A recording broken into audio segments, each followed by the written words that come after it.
Today, we're learning about two-step equations. Let's get to it. Before we get to example 1, there's 3 things we have to remember when we're solving equations. First, the goal is to always get the variable alone, by itself on one side. The second thing, anything I do to one side of the equation, I have to do the exact same thing to the other side of the equation. And then the third thing, just be organized. The more complicated these equations get, it can be really easy to kind of lose track of where you're at and what you're doing. So my suggestion, try to keep the equal signs as you show your work step by step going down. Try to keep them in line. Keep those 3 things in mind when we're solving. And let's get to this first one. So negative 4x plus 9 equals negative 3. Now, when you look at this, we know we got to get the variable alone. And you might say, well, what if we just added 5x, right? If I added 5x, negative 4x plus 5x would give me x, right? That's great. We want the variable alone on one side. However, that golden rule, if I add 5x to this side, I also have to add 5x to that side, right?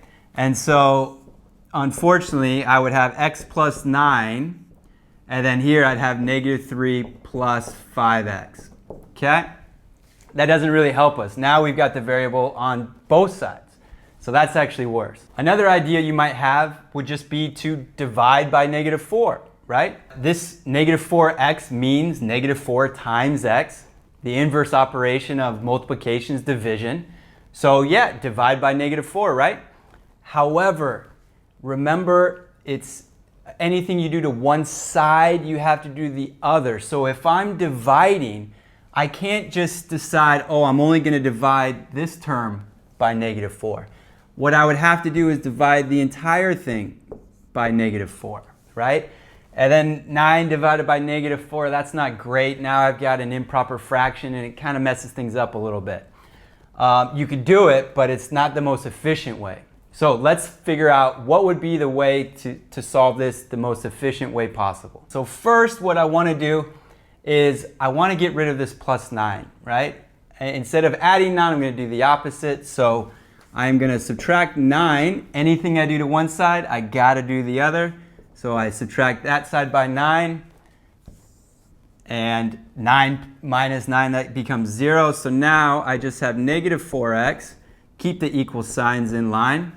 Negative 3 minus 9 or plus another negative 9, either way you want to think about it, gives me negative 12. Negative 4 times x, the opposite of multiplication is division. So if I divide this side by negative 4, anything I do to one side, got to do the other. Divide negative 12 by negative 4. And those simplify to 1. 1x is just x equals negative 12 divided by negative 4. Multiplying or dividing, same signs, means I'm going to get a positive quotient here, and that is going to give me 3. Now, before I box my answer, always check. That's the best thing about solving equations. You can always check your answer. So I like to just check off to the side. And the way we do it, we just substitute. So I'm saying 3 is going to be my solution. Substitute that back in your original equation, and hopefully it makes it true. That's what a solution is. So let's see. So instead of negative 4 times x, it's going to be negative 4 times 3 plus 9. Whoops, plus 9. And this is my question. Is that going to equal negative 3? Right? That's what we're checking. Well, order of operations, got to do my multiplication first. Negative 4 times 3 is negative 12 plus 9. Is that going to equal negative 3? Negative 12 plus 9 is negative 3, which equals negative 3. So we are happy about that. Okay, so now I can box my answer. There we go. Let's try another one. Okay, here's part B. Negative x over 5 minus 3/4 equals negative 11/4. So I want to get the variable alone on one side. Again, like we were talking about in the first example, part A, if I multiplied both sides by negative 5, that would get rid of this and I'd have just x. However, then it's going to also multiply negative or minus 3/4 times -5 and also over here. So that might not be my best choice right now, right? We're trying to be efficient. So instead, usually what you want to do is you want to take care of any constants. So in this case, I've got minus 3/4.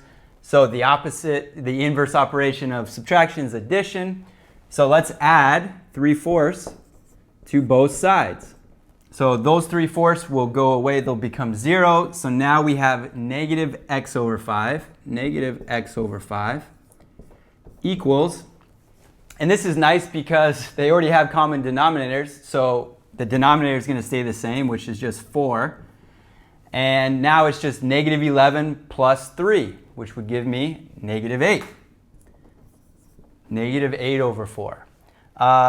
That's really nice because that actually simplifies to negative 2, so that'll make our lives a little bit easier. So we still have negative x over 5 equals negative 2. Now we got to get rid of that negative 5. So the inverse operation of division is multiplication. If I just multiplied by 5, that would leave me with negative x, right? We want x. We don't want negative x. So if I multiply this by negative 5, that negative 5 and this negative 5 would simplify, and that would leave me with x by itself. Anything I do to one side, I have to do the other. So those simplify, and I just get x equals negative 2 times negative 5. Same signs that give me a positive 10. Again, let's check. Substitute 10 in for x in my original equation. Negative 10 over 5 is negative 2 minus 3/4. Does that equal negative 11/4? I'm just going to say, okay, negative 2 minus 3/4, that's negative 2 3/4. Right? They're both negative. Does that equal negative 11/4? Well, let's change that to a mixed number. So 4 goes into 11. Obviously, we know it's going to be negative, so don't worry about that. So we can just kind of ignore that. 4 goes into 11, not quite 3 full times, but it goes 2 full times. We can make 2 full groups of 4 out of 11. And then we have 3/4 left over. So negative 2 3/4 is equal to negative 2 3/4. So we are happy about that, which means I can box my answer. And here's some more to try on your own. Make sure you pause it and check your answers in the description below. All right, and before I go, I want to give a special shout out to Rollins Powell and his buddies Tommy, Butch, Leon, and Esteban, and everybody else at the Bull School. Thank you so much for all your support. Go Bulldogs.